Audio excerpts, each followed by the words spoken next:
Salut à tous, c'est Lorraine et Mickaël. On se retrouve pour cette nouvelle vidéo à Baréas. Alors je ne sais pas si je le prononce bien parce que le mot est assez compliqué. Je vous l'afficherai sur l'écran pour que vous puissiez le voir. Et en fonction des personnes sur lesquelles on tombe, ils ne le prononcent pas forcément tous de la même manière.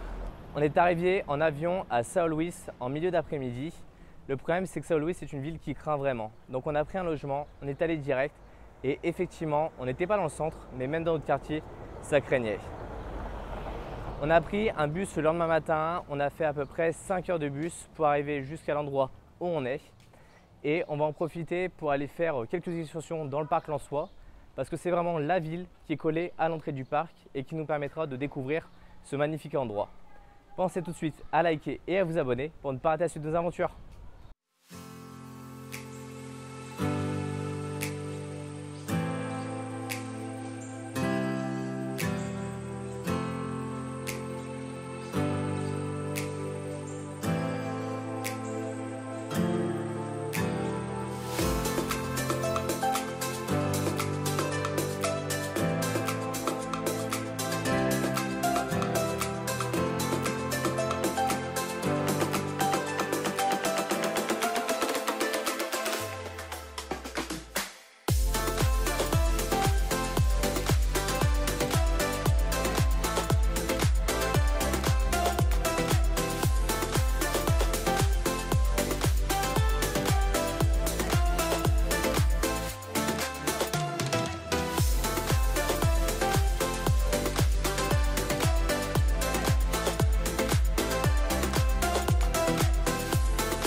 Aujourd'hui, c'est notre première journée dans le parc de Lensois. On a pris une excursion toute organisée avec 7 autres personnes. Alors, on va venir nous récupérer avec un espèce de grosse jeep et on va aller traverser la petite rivière qui est à côté de la ville. À partir de là, on ira au Lagoa Azul ce matin pour se baigner dedans. C'est un lagon qui n'est pas très profond, qui est bleu, qui est en plein milieu du désert. C'est vraiment magnifique. Et cet après-midi, on ira au Lagoa Bonito pour voir le coucher de soleil, qui est un autre lagon qui est un peu plus loin, à l'intérieur du parc Lensois. Vraiment, ça va être une très belle journée. Ça nous a coûté 400 réals pour 2 personnes. C'est 100 par excursion et donc pour 2 personnes, ça fait 200 par excursion. En tout, 400 réals, ce qui fait à peu près 75 € par personne. Ce qui est un peu cher pour le coin, mais vraiment l'excursion risque d'être vraiment très sympa et ça vaut absolument le coup d'y aller. C'est une destination qui est de plus en plus touristique et on a croisé certains locaux qui nous expliquaient qu'il y a 5 ans, il n'y avait quasiment pas de ville. La ville était très en retard. Elle avait à peu près entre 20 et 30 ans de retard, alors qu'aujourd'hui, ils sont de plus en plus développés avec même un énorme supermarché.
Aujourd'hui, journée repos, tranquille, on en profite pour aller réserver notre bus pour demain pour partir à Jericho, Kohara.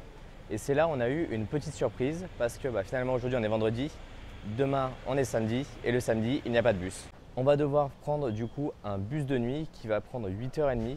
On va partir ce soir vers 18h30 et arriver vers 3h du matin à Jijoka, qui est une ville qui est à l'entrée en fait du parc national.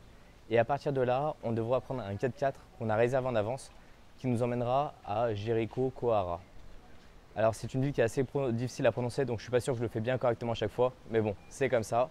Pensez tout de suite à liker et à vous abonner pour ne pas rater la suite des aventures.